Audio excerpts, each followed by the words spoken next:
Greetings, everybody, and welcome to I Love to Tell the Story with Our Savior's Lutheran Church of Faribault. It's good to welcome you to this online conversation.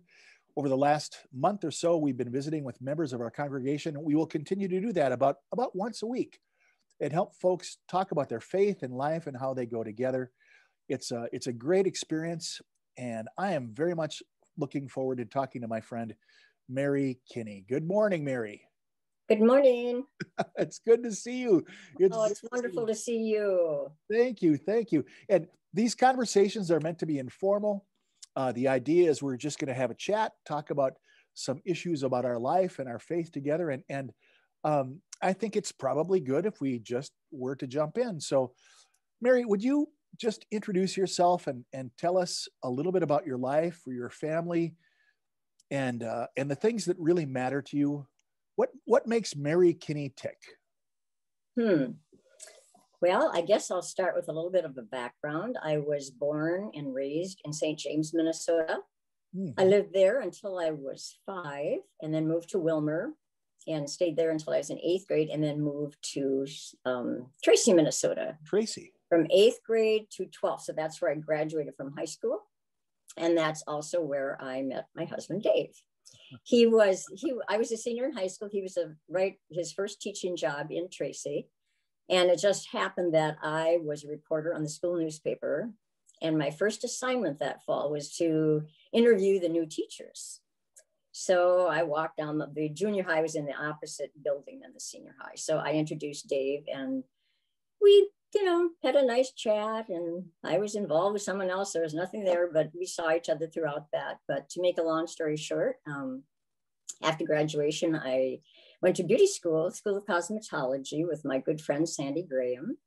And then Dave followed because he was offered a position in Sioux Falls to open or start a wrestling program. So he did that, and I was in beauty school, and then we saw each other off and on, and got married a year later, stayed in Sioux Falls for 5 years, and then moved to Faribault. And we wanted to be closer to our children, and Sioux Falls was growing by leaps and bounds. So he had family in Austin, I had family in the Twin City area. So it was a wonderful move. And I guess then the babies started coming, and we had 3. And my background in faith is a little bit different because I was raised a Catholic and did not convert until I was in my 30s. So faith to me now is everything. In one word, it's absolutely everything. And like I say, I started in the Catholic Church, and of course took the children there. But they're all baptized in the Catholic faith and confirmed in the Lutheran faith.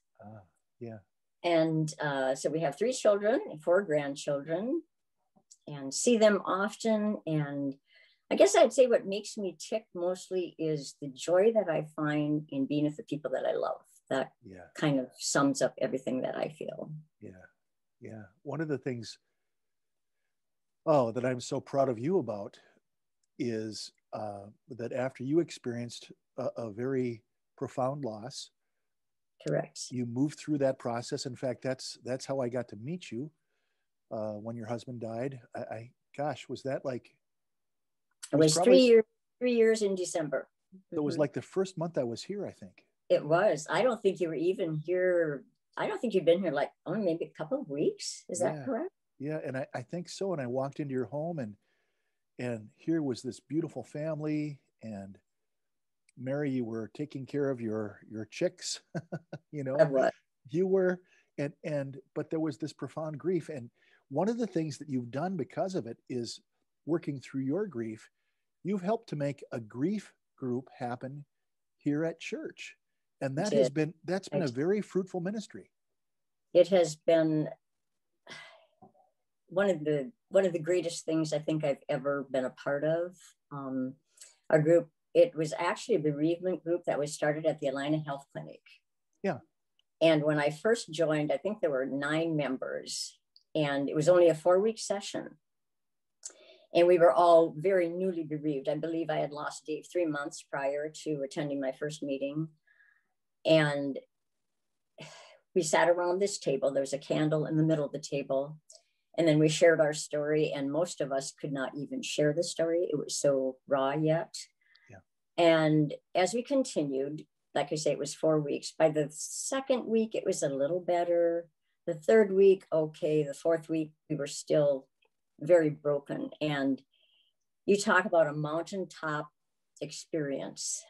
I looked around and I thought, we're so broken. I have to do something. And I have no background in that. I have nothing in that background, but I felt God's presence.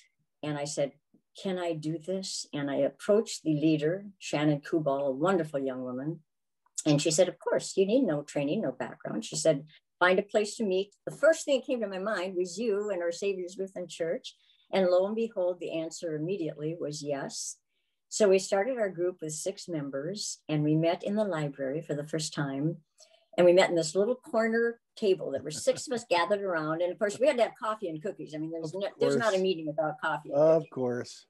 But we were still very raw, and we met every Tuesday. But the beauty of that, when you've been through something like grief, losing your partner, you don't have to explain what you're feeling. If you don't feel like talking, if you just want to sit, that's fine. If you need to cry, that's fine. If you need to hug, whatever. And our group grew then by word of mouth, and we're now up to 19 people. And needless to say, the pandemic has been hard on us. We did not do Zoom because there were some who just couldn't join, and I didn't feel it was right to leave some members out. So we sought each other out through greeting cards and telephone conversations. And to me, the telephone conversations were better because then I just think we could share more openly instead of being 19 of us and then versus just having the 2 of us on the phone. So anyway, we're going to be there this Tuesday. Next week. And I know we can only be 15. So I said, hey, first come, first served. If you're number 19, you'll have to come to my house or something. I don't know. But it was my joy to start that group. And it's been a wonderful thing.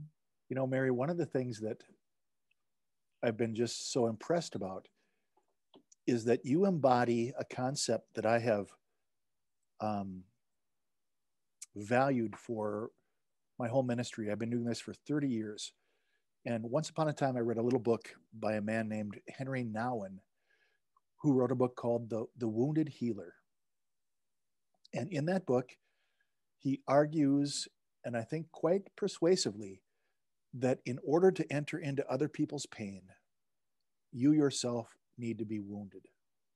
Mm-hmm. Now, not that my wound is your wound, not that my grief is your grief, but because we have walked this path, because we have faced these challenges, because we've had this grief, it allows us the capacity to enter into the lives of other people. Mm-hmm. And Mary, if I were to take that book and hold it up and say, do I know anybody who's a wounded healer? I'd say that's you. Mm-hmm. That's you. And you've helped to make other people in that group wounded healers too. And that's the power of the Holy Spirit working in a small group of people to care for each other, to pray for each other, to cry, but also to laugh. I mean, I've walked by that meeting a couple of times and it seems like, man, what's going on in there? You guys are having way too much fun for a grief group. You know, I still look back and I'll never forget the first person that was introduced at our very first week at the bereavement group at the Alina Clinic. And he cried through the whole presentation. He took care of his wife for 7 years and she suffered terribly. And you're just at such a loss and you can't explain it. People ask how you are. You don't know how you are because you're not the same person. I remember approaching Shannon and saying, when will I feel like me again? And she said, you won't. And I'll never forget that because the first year you're kind of in shock in a way. There's so much to take care of. And then the second year, you're kind of like, okay, well, now what do I do? I feel different, but I have to make my own life. I can't depend on others always. And then the third year, which we're in now, we're thinking of renaming our group to the Now What group, because we do have a lot of fun. We go out Now to what? eat. Yeah. We've been on different field trips. Sounds Yeah. weird, like back in school again, but we do. Yeah, that's not crazy. That's great. But if I could suggest to anyone, I mean, when you lose a loved one, go to a support group, no matter what. If you don't want to, if you don't feel like it, it is the right way to go. Yeah. Oh, Mary, you've got credibility to say that, because you've been through it. And so one of the things that many of you may not know is that Mary is a member of the church council at Our Savior's, which I think is a good thing. We have people who have a variety of backgrounds. We have college professors. We have business administrators. We have people who are working in all sorts of different fields. And one of the people that brings a great depth and thoughtfulness is you, Mary. I mean, you've been a person who's walked this walk for a long, long time. And I want to ask you specifically about the church. You've been a part of the council now. Is it 2 years now? Yes, it is. Wow. Going on 3. Oh, we're in the third year. In the third year. So yep. when you look to the future, and this pandemic, of course, has been like a pall, kind of dropped over all of us. But when you look to the future, and you've been a part of the conversations we have at council, what do you think God could be calling our church, this church, to be up to as you look forward? Well, I have a little bit different take on that because of the age that I am. Yeah. You know, being elderly, if I may use that word, more mature sounds better. I'm more mature than a lot of you. Uh-huh. But Sunday is what we look forward to. Oh. Many of us have gone for it, and this sounds stupid, but we need that contact, that smile, that greeting, that Sunday hug. And Our Savior's is so good at that. I mean, our youth program, our children are so beautiful. They're so, and seeing them run up in the morning to the Sunday school sermon, I mean, it's priceless. But shortly before Kira left, she and I met and were thinking of starting another group for us mature people. Yeah. And I had discovered a name, the Romeos and the Juliets. Oh, well, pretty Shakespearean. I know, I'm impressed. But anyway, during my grief stuff, I thought the hardest part are Friday evenings when you're alone, because that's always date night for everybody. Yep. And Sunday afternoons. Yeah. So we were thinking getting together at the church to do informal things like play cards, have a treat, have speakers, just something else to look forward to besides Sunday morning service. Yeah. But I need to say something else about church council. You never know it right now, but I usually don't. I'm quite quiet and I don't contribute or say a whole lot, but I do take in everything. And I tell you, as if nobody knows it, we have the most amazing staff. The clergy, Jeff, you, everyone who's been with us, you're so amazing. Joanne, I mean, Wendy, Georgianne, everybody, the music leader. We are so blessed.